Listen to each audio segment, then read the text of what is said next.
I'll be talking about North Korea, so it's sort of Act 2 in the pesky, troublesome, dangerous, rogue nations theme. Theme of the day, yes. I'm actually implementing the public speaking guidance they gave us at CIA when I was the branch chief and then later a deputy division chief. They say never have your speaking notes on more paper than you're willing to eat if captured. So I'll try to keep it short, but I think there's enough here.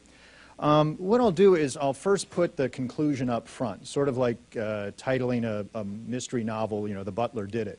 I think what we're going to have is we may have some more bilateral meetings between Washington and North Korea and South Korea and North Korea, but I don't think we're going to get back into six-party talks anytime soon. Even if we do, there's very little likelihood of success. And the reason that we may be doing bilateral talks, but not, not very vigorously, is because there's very little expectation, if any, by anyone of a real likelihood of success. And success, if you define it as actually achieving the goal of the six-party talks, which is denuclearizing North Korea, getting them to give up the actual weapons. Now, to sort of go back and get a running start to that conclusion, if we look at both U.S. and South Korea policy, did I set something on? Right now, the perception you may get from the media is that both Washington and Seoul have changed their policy, sort of going soft, abandoning principles, whatever, and that we're now eager for talks and that we're sort of on the cusp of a breakthrough. You know, actually, that's quite inaccurate.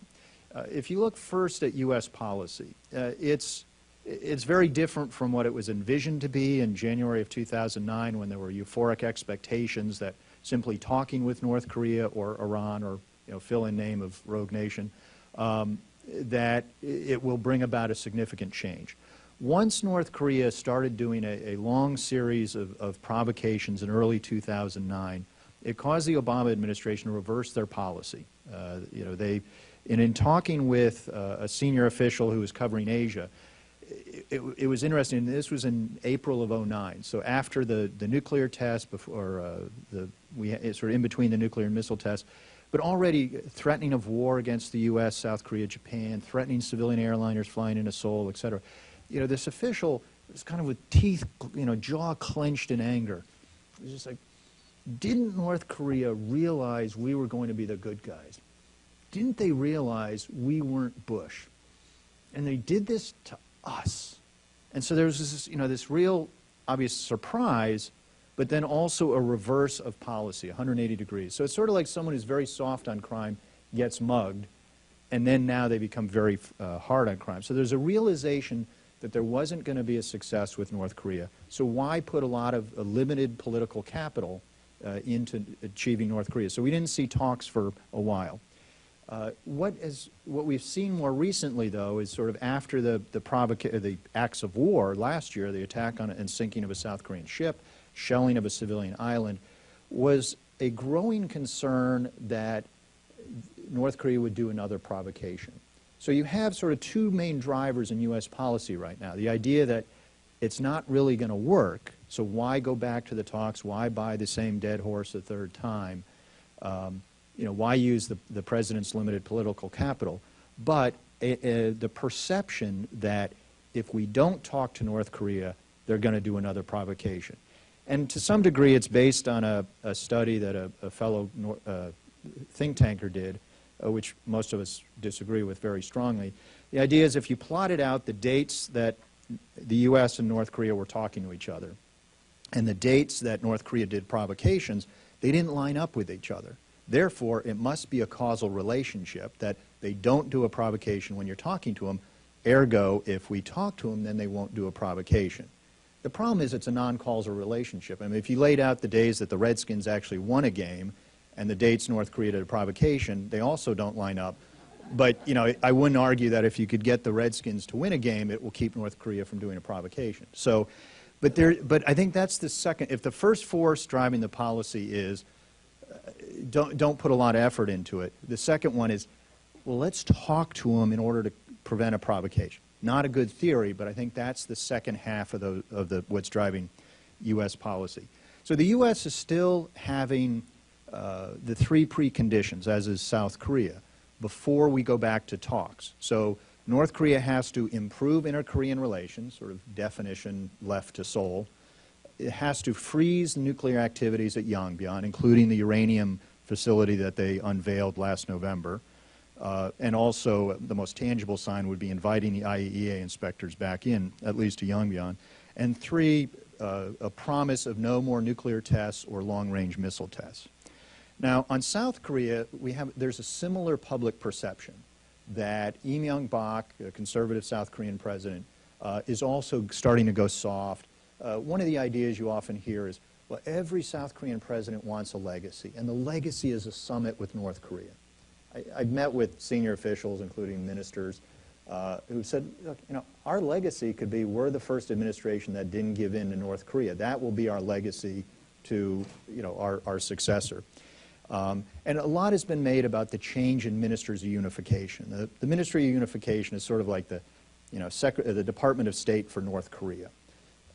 And so there was what's perceived to be a hard-line Hyunin Tech replaced by the flexible Yu-ik. I've met with both of them, and Minister Yu was just in town about 2 weeks ago, and we met with him. The policy hasn't changed. It's still Lee Myung-bak's policy. He's the driver, and he has no intention of sort of going soft on North Korea. And as he's always promised is, look, I'm willing to give them benefits, but there's got to be some conditionality, and that's got to be a change from the past. I'm willing to give them a lot of good stuff, but the outrageous hardline demand, as they sort of put it in the South Korean press, is and how's this for outrageous? He wants North Korea to live up to their signature on 3 previous agreements. He wants them to denuclearize, and then he would be willing to give them benefits. So because they haven't done that, he's not willing to give them the aid that previous administrations did. So the new minister has said flexible a couple times, but when we met with him privately a couple weeks ago, what he said, as he explained, he's willing to be flexible on sort of cultural issues, social issues, some aid issues, but not flexible on the core issues of massive or large-scale food aid or abandoning those 3 preconditions. So he's willing to have kind of the Philharmonics that go north or south. He's willing to have sort of small-level food aid or humanitarian aid, willing to have increased interaction. But the basic precepts are not changing. So, where does that leave us? The negotiations are pretty stagnant. As I said, we might see more bilateral meetings, but one of the things we heard after the last U.S.-North Korean bilat from the State Department was, well, it'll take several weeks, if not months, before we know whether we're even going to have another bilateral meeting. So, and what we've heard from sources is that, with North Korean negotiators, they can't negotiate at the table. They have their very tightly controlled script. And we even know to the point where Kim Jong-il will go through the script and even say, and write in the margins, this is where you walk out, or this is where you laugh together as a delegation. I mean, I'm serious. So what they do is the U.S. will provide a proposal or issue our talking points. They have to go back to Pyongyang, talk it over with the boss, and then the next meeting, you hope that they respond to the previous meeting. In the Geneva meeting, apparently they had no guidance or no talking points to respond to. They were there just to say our position hasn't changed. So it's not a lot of encouragement. Now, even though the negotiation situation is static, the other situations are not. Most notably, North Korea's nuclear and missile capabilities are continuing. The plutonium program is largely capped. They're not building the other large reactors. They're still very unfinished. It doesn't look like they have any more fuel rods for the plutonium program. They've probably weaponized all the fuel rods they have, et cetera. So they've probably got 6 to 8 nukes. Although if they do a few more tests, then the number goes down. So in a way, you're sort of saying, oh, I didn't hear you. Could you do another plutonium nuke test? It's kind of a, if the bad guy has a 6-shooter and he's fired off 2 rounds, you're kind of like, oh, how about a few more warning shots? But we do know their uranium program is continuing. They've had it for 20 years. But we didn't think it was actually moving very far until last year when they allowed a U.S. scientist to go in and he saw 2,000 centrifuges And he said it was stunning. He didn't realize, or I don't think anyone really realized that they had made that much progress. How many more they have, we don't know. I think even my old colleagues at CIA probably don't know. So the uranium program's continuing. That offers a parallel source of an arsenal. Their long-range missiles capability are also increasing, and we're just sort of waiting for the next long-range missile test. Also, North Korean stability. Now, they're involved in a succession from Kim Jong-il to Kim Jong-un, his son, sort of from Dr. Evil to Mini-Me. And right now, it seems to be on track. So if Kim Jong-il had died in August of 2008 when he had one or two strokes, there would have been a much greater concern about stability with the succession because there was no announced formal successor. It seems to be on track, but the big question is obviously once Kim Jong-il finally dies, whether Mini-Me will have all the power that from all the senior leadership. But even aside from that, there's more information getting into North Korea. There's a greater realization amongst the populace that North Korea is not better off than the South, contrary to propaganda. Although it doesn't look like any likelihood of a Jasmine revolution or a Kimchi revolution in North Korea, there is still kind of that concern. So North Korean stability may not always be a given.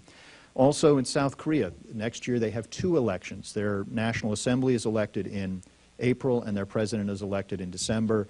If it goes from the ruling conservative party and the ruling conservative president to the liberals or the progressives as they're called, then we could have a whole different approach towards North Korea. It may go back to the previous policies of sort of, hey, let's give you a lot of stuff and hope you change. And then that would increase the tension between Washington and Seoul. Also, in case you didn't hear, the U.S. is having an election next year.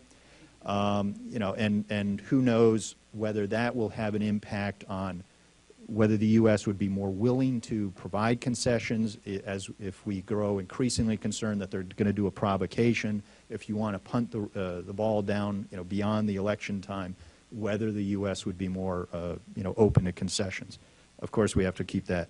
Now, one of the things, and I'm getting to a close here, one of the debates we haven't really had in Washington yet is it worthwhile to go back to the six-party talks for limited objectives, i.e. capping the problem rather than a full denuclearization? So you can have a good argument and debate, pro and con.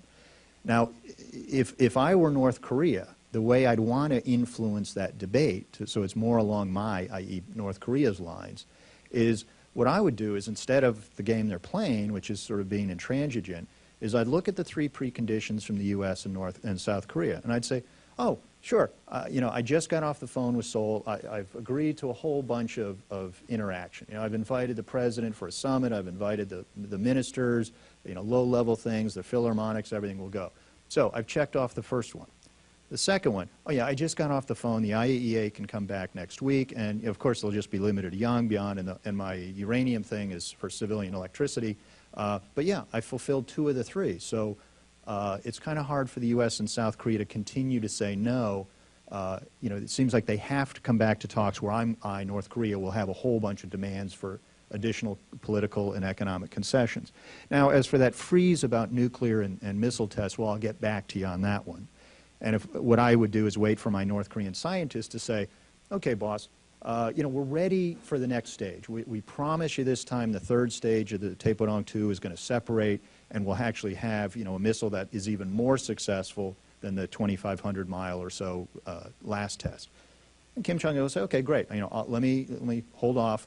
And one of my scientists, especially if they say the uranium bomb is ready, okay, I'm ready. Now let me create the political landscape so that I can create tensions, somehow blame it on the U.S. and its allies, and then I'll promise to do a freeze.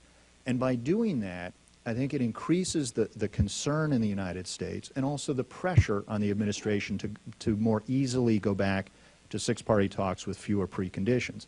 Because right now, if the sense is plutonium is capped, just effectively because it's not seeming to make progress, uranium, okay, we were all nervous when Dr. Hecker came back last year and said there were these centrifuges, but we've kind of forgotten about it.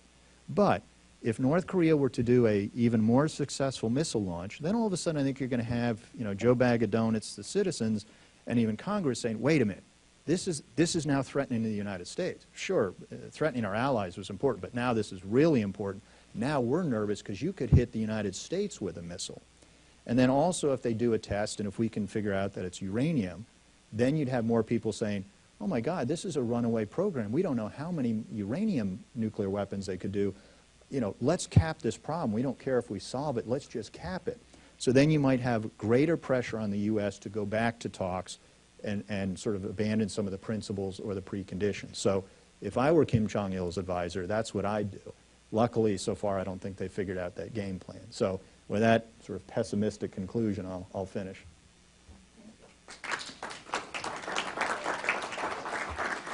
That was great, and this is indeed the theme of nuclear destruction today. So, yes. Can we take some questions on this? I certainly, yeah, in the back. Baker? I've been on a staff delegation trip to Seoul and been up to the DMZ and all that. It would seem to me that our strategy has been to run between the tackles, if you use a football analogy.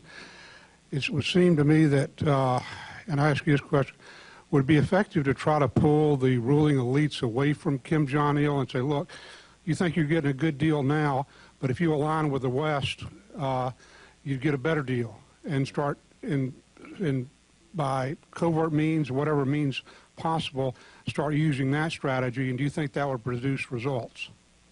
Right. Well, that sort of raises the question of, do you try to bring down the regime? You know, and then you can get into the whole debate of whether, you know, eventually we would like a unified Korea on South Korea's terms.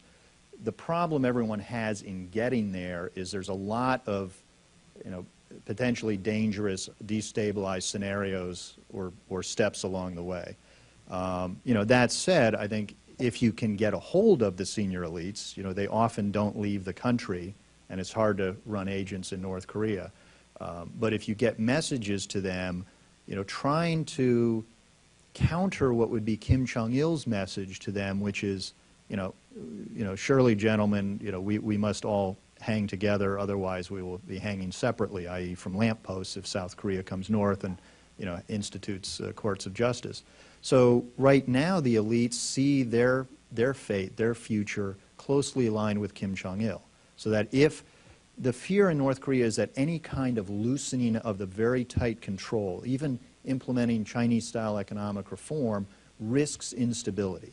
And if it becomes unstable, it could collapse, and then the leadership is all going to be in trouble if, you know, sort of South Korea moves north. So it would be, I think, you know, a good message to try to get to the leadership, but that also raises the issue, as some have advocated, of, you know, giving senior leaders amnesty. And that way they're more likely to work against Kim Jong-il. Now, that's troublesome because people who've been maybe involved in crimes against humanity with these gulags and stuff, do you give them a free ride? So, I mean, I'm kind of running around your question, but, you know, I think we can try to reach out to the senior elite.